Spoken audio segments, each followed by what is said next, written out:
All right, and we have about 2 minutes till showtime. Okay, thanks, Matt.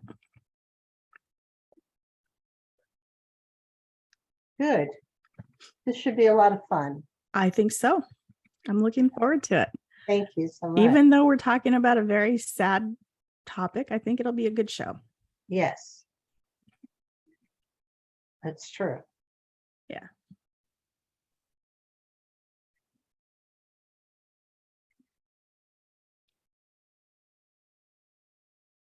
So we're waiting. Yes. Oh. They're running a commercial right now. And as soon as the commercial stops, then we'll start. Okay, And yeah. good.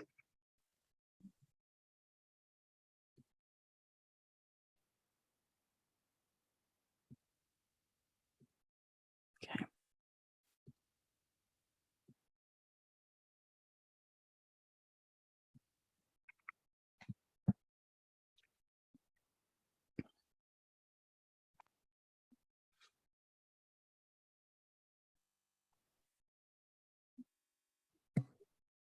All right, we've got just about 45 seconds. We'll get started.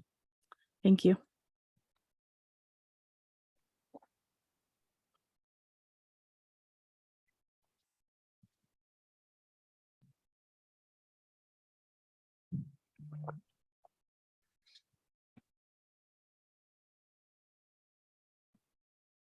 That's a good idea to have water.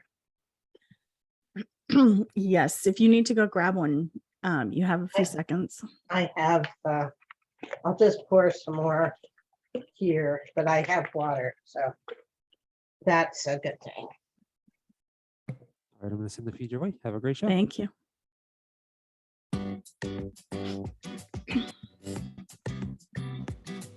Welcome to Focus on Success with Fawzya Khosti. Our program is designed to help you with executive function challenges. Our guest experts offer perspective, experience, and ideas to improve different aspects of your life. Now, here is your host, Fawzya Khosti.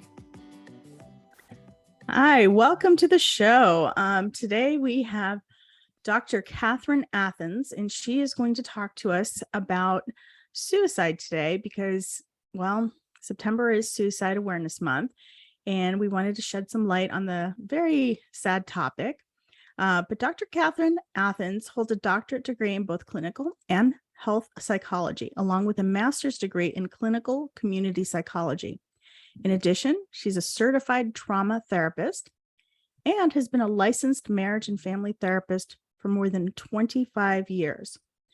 Dr. Catherine Athans is the author of numerous books, including The Heart Brain, which details how stress, anxiety, and worry can put you at an increased risk for disease and offer solutions for a more peaceful mind and healthy body.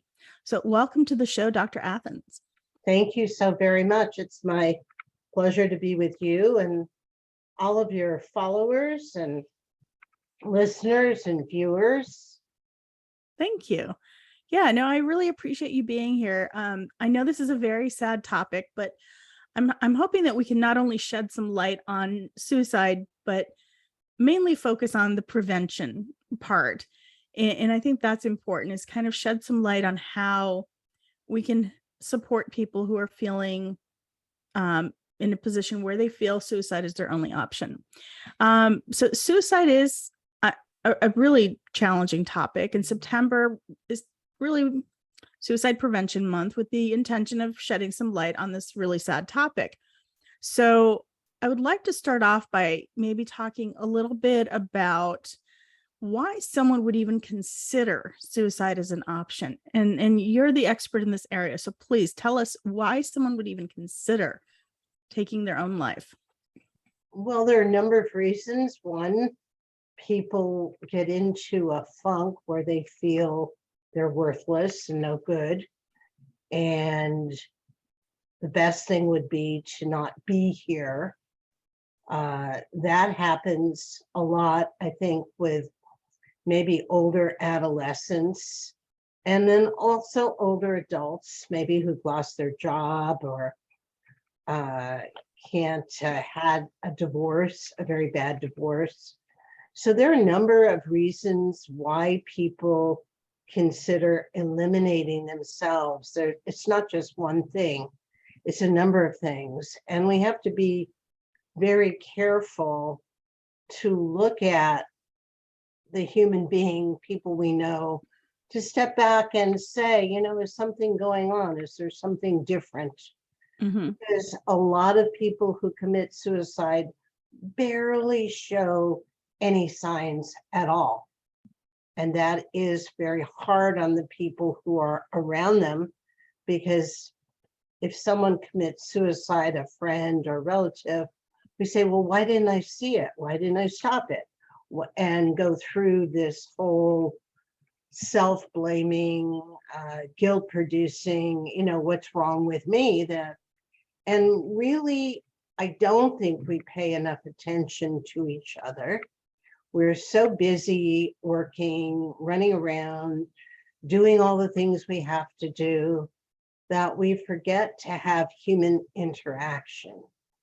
And this is one of my pet peeves with the kinds of devices we have and the kinds of things, Instagram and Facebook. I at one time was the teenage expert in the Silicon Valley, and I had tons of teenagers as clients. And they would tell me, well, at school I'm bullied and I'm demeaned. But when I come home, I'm on Facebook and I'm bullied and I'm demeaned. When my mother comes in my room, I'm so bullied and demeaned, I haven't done my homework. So I get it again and again and again. And excuse me, there's no place to hide. There's no place of safety. There's no place where I know I'm going to be able to have my own space and think. And Wow. yes, and it's very, very, it's a sign of our times where we don't emphasize enough the human element and that people are important. And one of the most important things that people need, they did a study years ago at factories. And they said, well, what will motivate the worker to do better? And of course, everybody thought a raise will be the motivation. But it turned out that acknowledgement is the motivation. Really? We all as humans need to be acknowledged. And I'll give you another story. I was in the local market early one day, and there was a woman who was looking at something, and I had to walk in front of her. So I said, excuse me, I'm sorry. And then I went about in a different aisle and got what I needed to get, but she ran around and found me, and she said, I have to tell you something. I said, what is that? She said, you're the only person who has acknowledged my existence today. Oh my.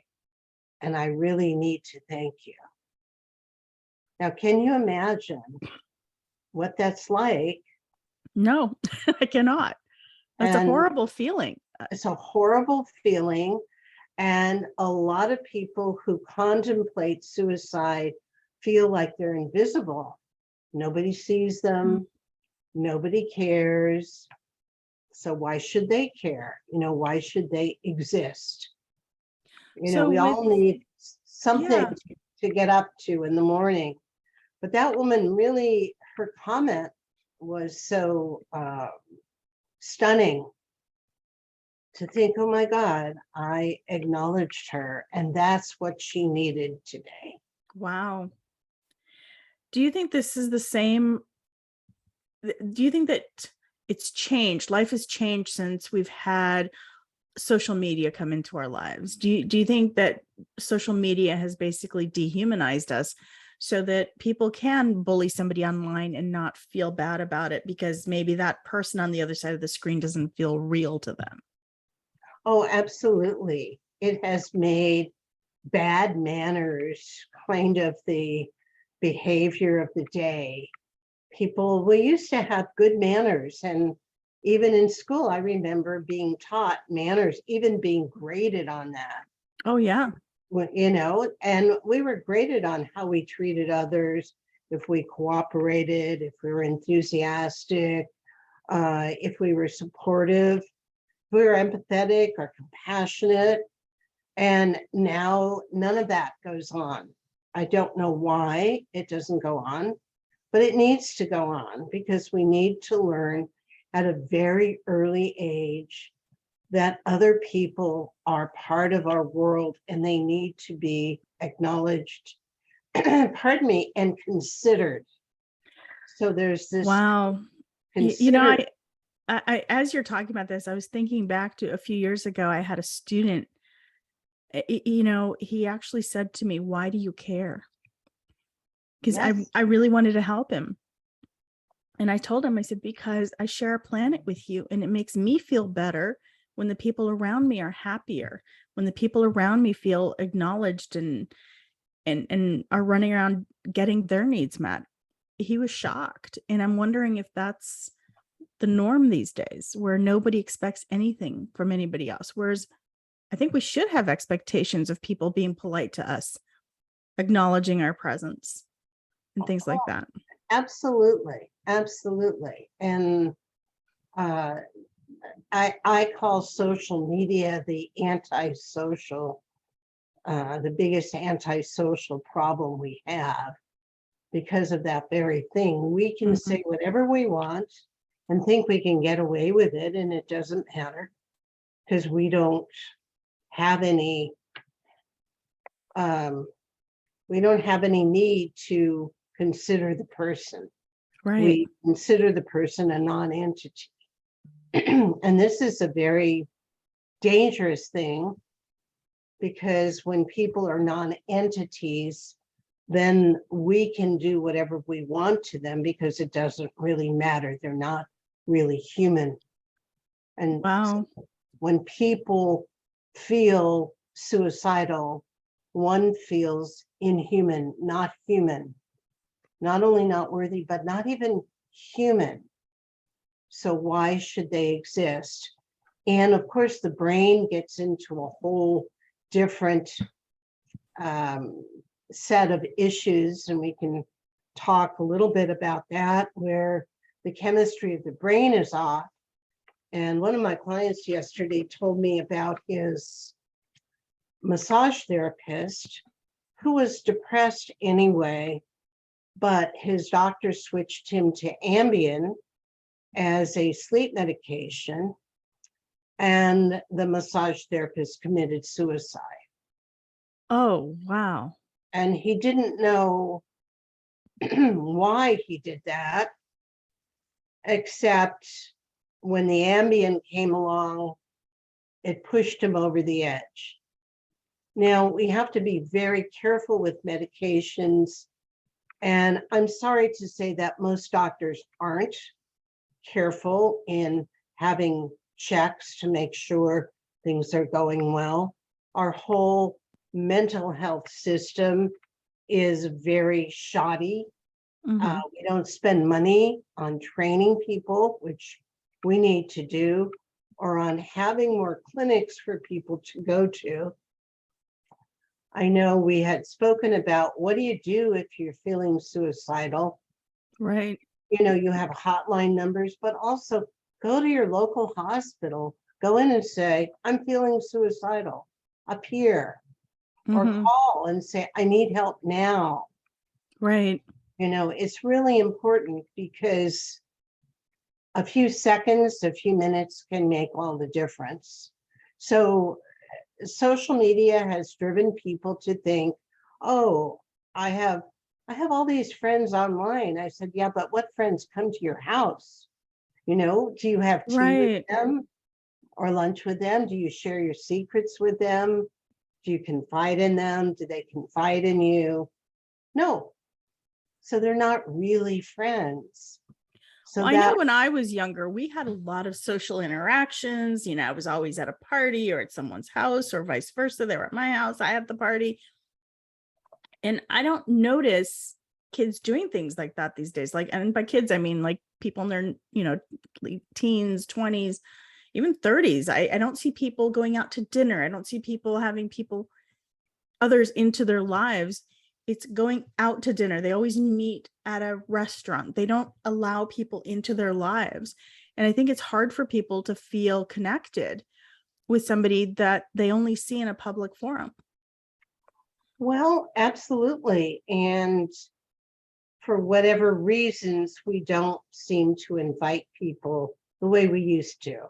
When I was growing up, the gang all hung out at our house because Right. we had the only pool on the street. It was different when there were other pools, but my poor mother had to, you know, make sure about 15 kids were not going to kill themselves in the pool as we were Yeah. jumping But she off. probably also loved it because she knew you were all there and she could watch you. And it was, you know, it was a safety factor for her. Even though she was responsible for more kids, she knew you were safe. And I think that makes a huge difference. I mean, as a parent, I think that's something that would be Sure. important to me. Absolutely. And I always had all the children over to my house. I had Yeah. parties and get-togethers all the time and invited everybody to come. Right. You know, my husband taught all the little girls how to foxtrot, you know, which How cute. they really loved.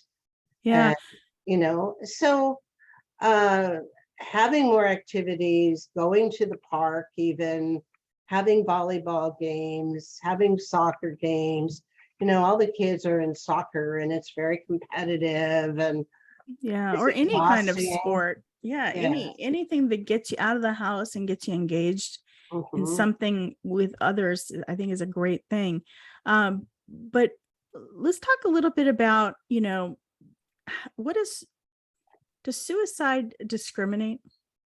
You know, I was reading, while I was doing some research this morning, and I have to say, my first thought was that suicide was highest amongst like teenagers, you know, 18, 19, 20 or even 20-year-olds. But when I read the information in 2020, it said 45,979 individuals died from a suicide attempt, but 1.2 million actually attempted suicide. But the highest number of people who were successful or attempted were middle-aged white men. So men actually have died almost 3.8 times more than women. So white men have the highest rate of suicide. That actually shocked me. I wasn't expecting that. Can you maybe shed some light on why that is? Sure, it's very surprising because I think most of us think suicides are 19 to 21-year-olds because really that age group has a very difficult time, you know, suddenly you're a teenager, then you're supposed to be an adult, which right. And the coping skills aren't there yet. And that's kind of where my thought process was, they don't have the coping skills yet to deal with really difficult challenges. Well, it's true. And the brain hasn't fully developed. Now scientists are saying that the brain doesn't fully develop till maybe the age of 30, 32. So we don't have this thing in front, our prefrontal cortex, which is our judgment center, to say, yeah, your temporal lobe is saying this, you know, impulsive, but no, let's cool it. No, we don't have that. What we have in these middle-aged men is probably one, they didn't do what they wanted to do for their career. And I have a story about that with my daughter's boyfriend. He graduated and his father said, because we live near Stanford University, he was a musician and songwriter.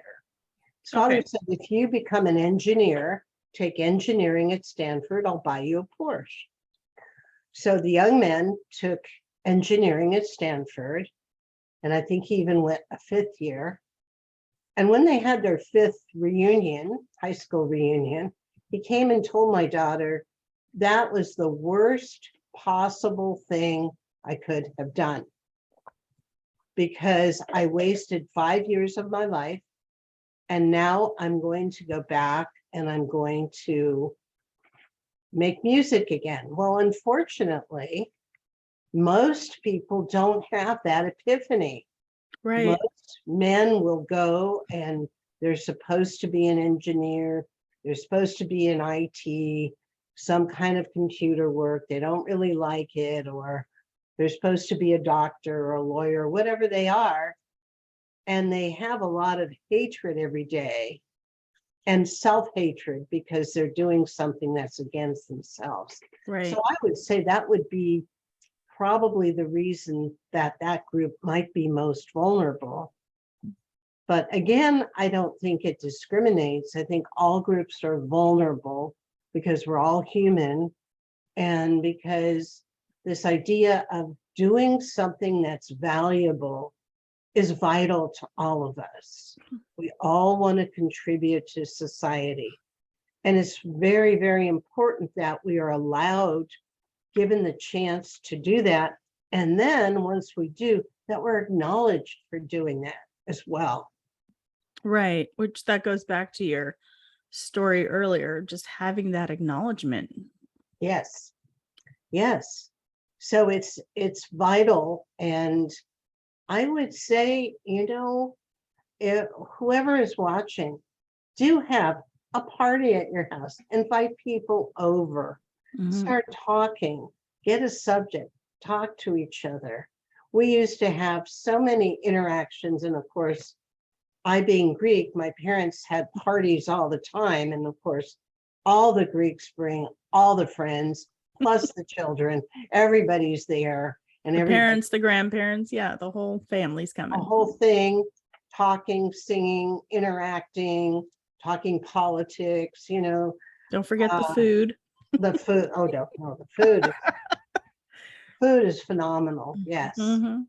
So we have lost the art of interacting Yes. because of this device-driven society, and also anticipating. I have a friend who needs something. I have a client who had never been shopping with her mother and was going to a very important wedding of relatives she hadn't seen in a place she grew up in Illinois. And I said, I'll help you. I will help you, because I had a mother that was probably the world's best shopper, and she was very illustrative and in her actions. So I learned a lot. And I had done a lot of reconnaissance for this person and made sure that their shopping adventure was going to be successful. This person told me she had never had anyone treat her as nicely as I Aw. treated her. Can you imagine? But what a nice gift you gave her. You let her see how she could be treated. So I now when did. she goes out into the world, she has an expectation. Yes. Yes, she's different now. Yeah. She's different. She's Mhm. throwing away her old ragged clothes and buying some new clothes. And I think acts of kindness, we had that saying, do random acts of kindness, are very important. Absolutely. Very important. I know that many times I'd go over the bridge and I'd pay the bridge tolls for 3 or 4 people in back Yeah. of me, just for fun, Yeah, absolutely. That's wonderful. make And someone. then they talk about you all day. Say, Right. that really nice lady paid for my toll today. Or, in Arizona, when I lived in Arizona, a lot of people used to pay for coffee. So if I'd go to Starbucks, especially driving through with my kids, I've got like a $40 Starbucks bill, and I'd be driving through and the lady would say, oh, the gentleman in front of you paid for today. You know what? It just made my day. Or even my week. That whole day I would be talking about how wonderful that is. So the next time I would go, I would pay for maybe the person behind me. Sure. And it was just these random little acts of kindness that make you feel acknowledged. And that is what it was all about. Yes, and those are good anti-suicide tools. Absolutely. Absolutely. So what happens to a family? How does a family deal with life when an individual in their family is successful with a suicide attempt? What does the aftermath look like? Because Well, I don't think someone who's committing suicide thinks about this. We talked about this earlier. So if they're not thinking about what they're leaving behind, how does that impact the family? Well, in a very horrible way. Everyone feels guilty. Everyone feels like they didn't do their job. So everyone is blaming themselves. Right. Then families will turn on each other saying, well, you didn't do your job, or you didn't talk to him, or you didn't talk to her, or you did this mean thing, or you did Right. this. And it creates a cesspool of horrific feelings that doesn't go away. Okay. This doesn't go away. If your child or someone close to you has committed suicide, you will never forget that. You will Right. always think about that. Right. And you know, at night when you're trying to go to sleep, what pops up? Why didn't I do this? Or why I should have done that? Or so it's a horrific. All the regrets. Yes, yes, and it's a permanent thing. I mean, that's having especially a child commit suicide is something that will ruin a parent's life until they die. That's it. It's horrific. Or anyone close to you. It's an awful, awful thing. I know when I was in college in student government, we had a man who was sort of an outcast. People didn't like him. My boyfriend and I tried to be friendly to him, but people would ridicule him, make fun of him. Well, one day he went, I don't know where, at the top of the mountain and just walked off the mountain. Oh, that's just heartbreaking. It was horrific. It was, my boyfriend just cried and cried because he said, I should have seen it coming. I should have done something. I should have been more sensitive. And he was probably the most sensitive person I'd ever met. Right. And caring about this man, Mm. you know, and we just didn't have that kind of influence that we could have had. I mean, you know, unfortunately, we couldn't go to his parents and say, you know, your son's very depressed. He really needs to go to therapy. He needs some antidepressant.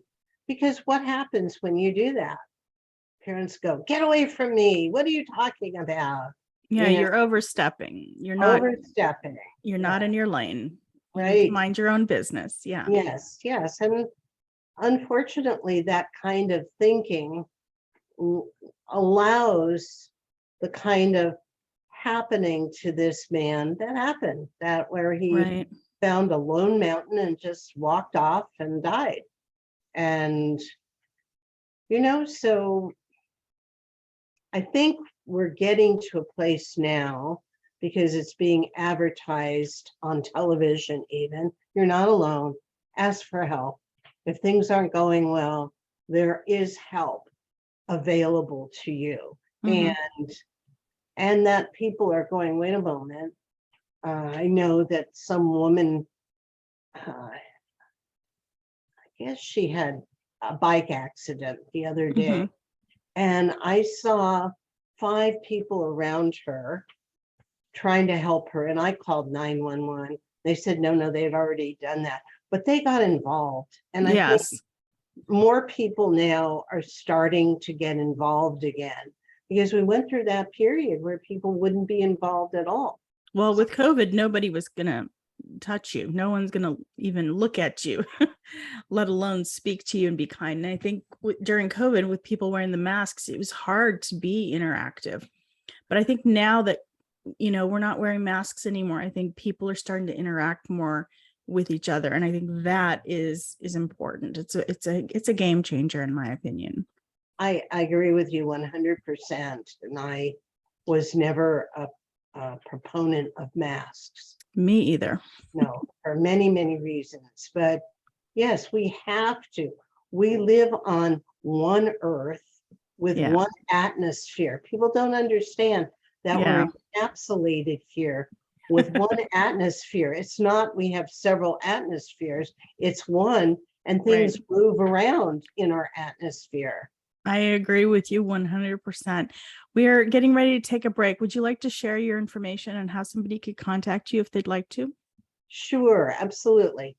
I'm Dr. Catherine Athens. You can even call me.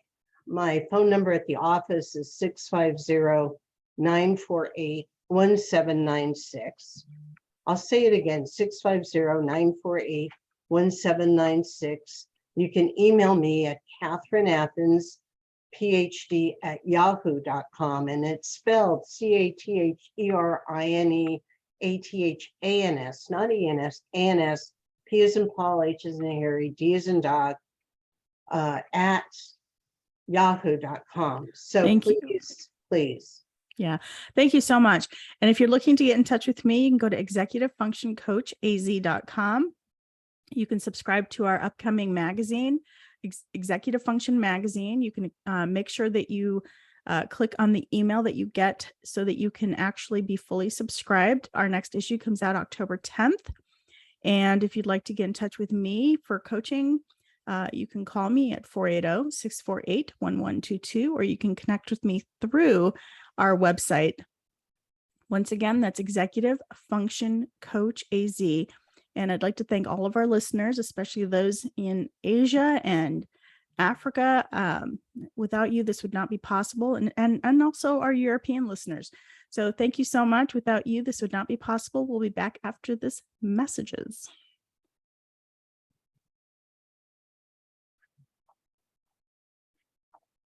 All right, perfect. All clear. Back at about 2. All right, thanks. I need someone to do a grammar check on me. It was like these messages, this message. But anyway, you did fine. You did. Thank fine. you. Sure. All right.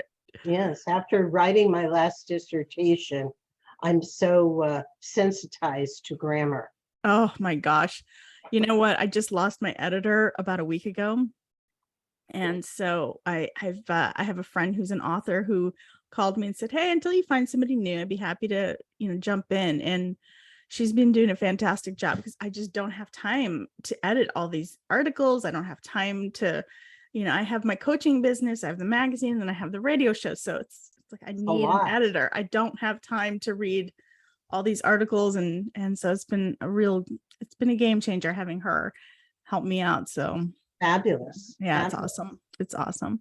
Good. So when we come back, I'd like to talk a little bit about how we can support people who have suicidal thoughts, talk about the myths of suicide, and then the ways that, therapy can be helpful. And then we'll also talk about your books. Wonderful. Thank you. All right. My pleasure. Thank you. Yeah, that's good. That's Yeah. good. I really liked your story about the woman that came up to you and said, thank you. I actually had a moment like that where I was the one thanking somebody. I was actually at it was an event, and there was a woman who's doing security, and she was so rude, and she wouldn't make eye contact, and she just kept pointing and pushing, and I got there by accident. I was in this parking lot by accident, and I just wanted to get out. And she wouldn't talk to me. And so I finally made my way to the next person, and he made eye contact, and he, was very polite. Yes, ma'am. And, how can I help you? And I had to thank him. I said, I just want to thank you for making eye contact and talking to me like I'm human, because the person before you wouldn't do that. And he looked at me, and he's just like, I'm so sorry. He goes, no, this is how I talk to everybody. But the difference between the two in the same event was unbelievable to me. Yes. And the difference that they made in my day was unbelievable. So I think it's important that people know that how you behave really does impact others. Well, that's a very good point, because, we like to say, oh, it doesn't impact you unless you let it. But that's not true at all, because we as humans have a vibrational field, and when something is being sent to us, it changes that field. Yeah. All right. We're going back on to the. Okay. All right. Yeah. Just a few seconds. I'm going to send the feed your way. Okay. Thanks. Sorry. I didn't mean to cut you off. No.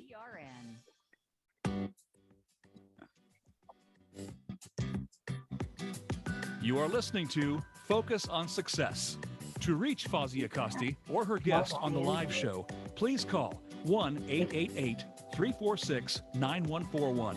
That's 1-888-346-9141. You may also send an email to fawzya@executivefunctioncoachaz.com. Now, back to Focus on Success. Truth or consequences. Thank you. Hi, welcome back. I'm Fawzya Khosti, and today we are talking to Dr. Catherine Athans. Welcome back, Dr. Athans. Thank you so much. It's my pleasure to be with all of you today. Yeah, I appreciate you coming onto the show, especially to talk about a pretty sad topic, but I think we're going to turn it around a little bit and hopefully make it less sad. What I'd like to talk a little bit about is, what kind of support we can offer individuals who maybe are thinking about suicide or who have attempted suicide, or even family members who've had somebody who has actually committed suicide. What kind of support systems are out there? How can we support those individuals? There are a lot of support systems. There are a lot of groups people can join. There are suicide hotlines. A lot of therapy addresses this issue. But as friends, we used to have that kind of therapy where students would help other students. If you find that your friend or someone is really speaking in very negative ways and very self-deprecating, stop and say, gee, I'd like to spend some time with you. This must feel really horrible. So reflect what they're feeling back to them. Don't be judgmental and don't deny their feelings. People say, oh, you don't feel that way. Oh, you can't. No, you do. You feel what you feel. Yeah. There's no right or wrong to feelings. I like the fact that you said, because it empowers people to say, I can help somebody else. Exactly. That everybody doesn't have to go directly to a therapist or a professional that specializes in somebody who is feeling suicidal. We don't necessarily have to always take that big step. It can be empowering for a friend to help you. Absolutely. And it starts with friends. It starts with people and to really pay attention. What's going on? What's happening? Notice the changes in those friends and ask about them. And say, I really care. I really want to know. I really care. Well, I think it also goes back to spending time with people and getting to know who they are, at home, out and about, so that when there is a change, you actually notice it. It's hard to notice a change if you really don't know somebody very well. Exactly. Except if someone has a really bad look on their face, either they have indigestion or something emotional is going on. Right. And I have been so blunt as to talk to a stranger where I've said, it seems like you're not doing well. Can I support you? And either they'll say, oh, go away, and some other bad words we can't say on the,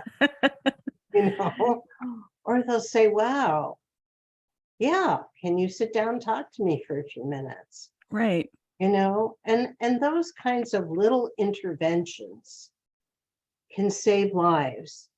Now, when we have, again, someone who I had a client that I knew was going to commit suicide. She had told me she wanted to commit suicide. It was late at night and she was drunk and she hung up on me. I immediately put my robe on and I drove to the office because she was staying with her dad. I called the police department in that city and I said, she is actively trying to commit suicide. You need to go now. Right. Well, and I said, I want to stay on the line with you guys. So they let me stay. And I said, they arrived at the house. The father wouldn't open the door. I said, break down the door. they finally started doing that. The father opened the door. They went up to her room. Again, the father wouldn't open the door, so they had to break the door down. My client was unconscious. They were able to revive her and bring her to the hospital. But what they told me is if they had been 3 to 5 minutes later, they wouldn't have been able to revive her. That's how close it came. Why did the father stand in the way so much? Well, that's a whole other program. Okay. Let's just say Yeah. he's probably not the most healthy person in the world. Okay. Well, that's very clear, but yeah. Wow. Yeah. So anyway, I was so angry. I was so angry at the client who tried to commit suicide. I called her psychiatrist and we had a chat. And then she was able to call me early in the morning and say, well, I'm supposed to thank you, but I don't know if I should. I said, well, whether you should or not, don't you ever think about doing that again? I said, this is not okay. Do you know how many people care about you? She didn't know that at the time she was trying to commit suicide. All she was thinking about is her miserable life and how much pain she was in. She wasn't even thinking about her dog. And I brought her dog up. I said, so what was he supposed to do if you weren't around? Right. And then I said to her, I said, that's really selfish of you. What do you mean that's selfish of me? I said, all you were thinking about was you and you forgot. Now this is, I don't know if you watch Castle or not. No, I don't. This was one of the episodes where the actress was saying, you have to think about the people who love you. And you have to think about the people who love you, that there are people who love you. And did that make a change? I mean, did that change her view on her perspective of committing suicide? Like she obviously thought that was the way to go. And okay. It did. Her psychiatrist told me, well, she's going to try it again. I said, there's no way she's going to try it again. I can't go through this again, because I really care about my clients. I love my clients and I want the best for them. So no, she actually realized she was in the wrong business. She changed professions. She went back to school. Now, here's someone who was in her 50s and went back to school, went back and got her nursing from Johns Hopkins and became a nurse practitioner and is enjoying her life now. She has a good life where she's helping people. And she said it really is satisfying to her. Wow. So for her, it really was, she didn't love her life because she didn't like what she was doing. She didn't like what she was doing. She is a very bright person. She was a business consultant and she was better than the men. And the men used to demean her and ridicule her. And they actually changed her sales results so it would appear that she wasn't making her quota when she made over her quota. And they did this a lot. I had to get her on disability because it affected her health so much. And so she had gone home to take care of her mother before her mother died. And she realized she really enjoyed, taking care of her mom. She enjoyed that. So she said, I'm going to go become a nurse. And since she's been a nurse practitioner, her life has been totally different. She was able to buy her own home. She's now has 2 really nice doggies and she's enjoying her work. Interesting. Helped a lot of people. Yeah. Well, I appreciate you sharing that story. I think it really helps shed light on it for a lot of people because maybe there's a lot of people out there that have a similar situation where now they can say, well, what if I just change a few things? Maybe then I will be happy. And so maybe they can see the light at the end of the tunnel now. Well, that's true. And what's true, and I want to say this to everybody, no matter what age you are, if you want to go do something, do it. This is one life. This isn't a dress rehearsal. I had a girlfriend who decided at age 65, she wanted to go be a doctor. So she went to Stanford. They admitted her into their program. And by age 72, she was a doctor, and she created all these wonderful mental health programs at the age of 72 for other people, because she was willing to go back to school and say, hey, I didn't like what I was doing. This is what I want to do. So please go do it. No, I agree with you. I think there should not be a time limit on doing something that you enjoy. I want to talk a little bit about the myths about suicide. What are some of the myths that people encounter? And let's debunk those a little bit. Well, I think one of them is that people want to commit suicide. I've never met anybody who wanted to do it. They felt driven to it because they were desperate and didn't feel there was any way out. And I think this is a huge myth, and this lends itself to our conversation today. About so it's not like they just wake up one day and say, today I'm going to kill myself because I just really want to. No, it's this drive, you're saying, that yes, I've lost hope, I've lost my ability to be happy, or nothing makes me happy, or there's something external or maybe internal that's driving them. Yes, exactly. And another myth that you brought up is that teenagers are the ones who are the most apt to commit suicide, and when that's not true. Mm-hmm. You know, suicide hits everybody, every ethnic group, every color, shade, every gender. It does. And it becomes something that people do who are very unhappy with where they are in life and feel no way out. No way out is a huge factor in this.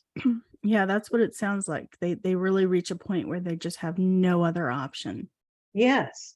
So we need to provide them another option. We need to say, wait a moment, I'm sitting here and I'm talking to you. So on that note, let's talk a little bit about how we can support somebody maybe once they realize they are suicidal. Do they go to therapy? Earlier we had talked about, talking to a friend, but what if they're lonely and they have no friends? What are their options? I absolutely recommend people, if you're feeling suicidal, call the suicide hotlines. If you're religious, go talk to your rabbi or your priest, or and walk into the hospital. Say, I'm feeling suicidal. I need help. What help can you give me? And someone there will help you. If there's a clinic or a hospital near you, if you don't have your phone or if it's not charged, do that. It's really important. Okay. Yeah. And there are a lot of hotlines. I know we, before the show, we found a suicide hotline that's, it's a new one. And it's just 3 numbers, 988. So if you're feeling suicidal in the United States, you can call that. And it's a national number, and it's available 24/7 in both English and Spanish. So that's a pretty easy one to remember, 988. I think it's wonderful that we've done that. I think it is. It's easy to remember. It's there's no toll for it. And there are trained people on the other end of that line who are empathetic and compassionate and have good words and can evaluate and can recommend, resources in your area. Well, I think a lot of times people don't want to talk about how they're feeling. If they're feeling suicidal, they don't want to talk about it because they already feel bad. And if they tell somebody they're suicidal, I mean, there's social stigmas, there's something wrong with you if you feel suicidal. So, now it takes it from worse to even more troubling, doesn't it? Or am I off base here?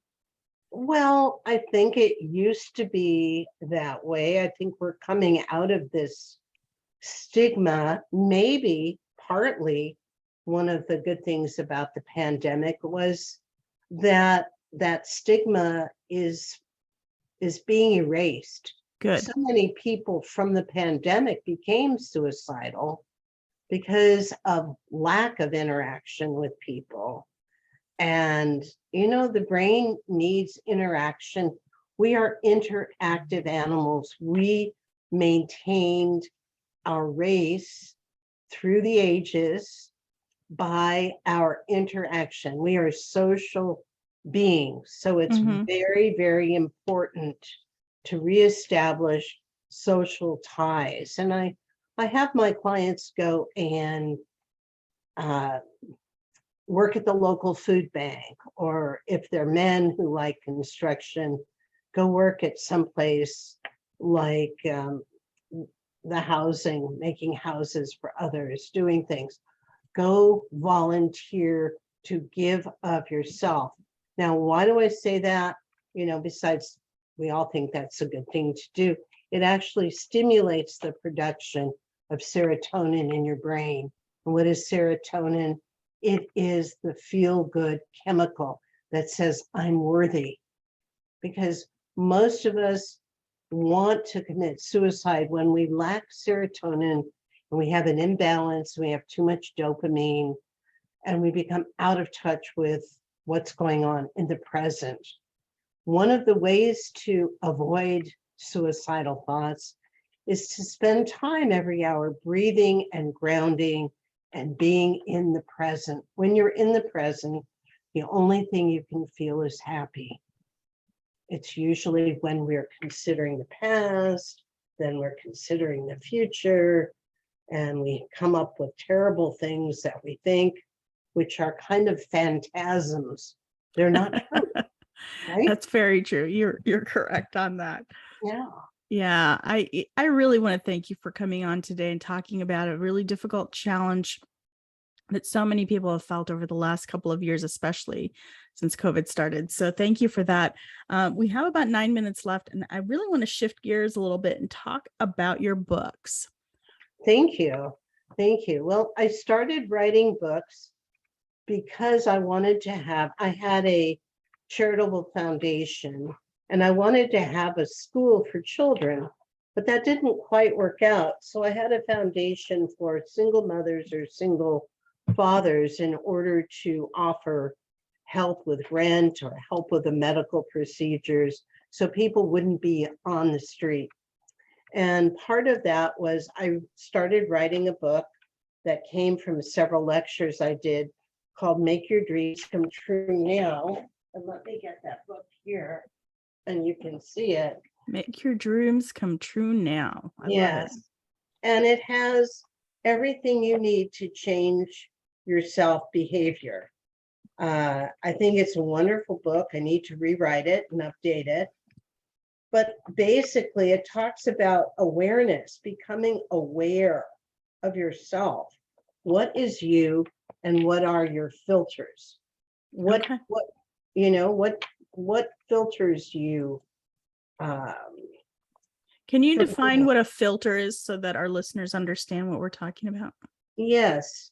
A filter is something you learned, a behavior you learned, or a value that you learned that has nothing to do with you.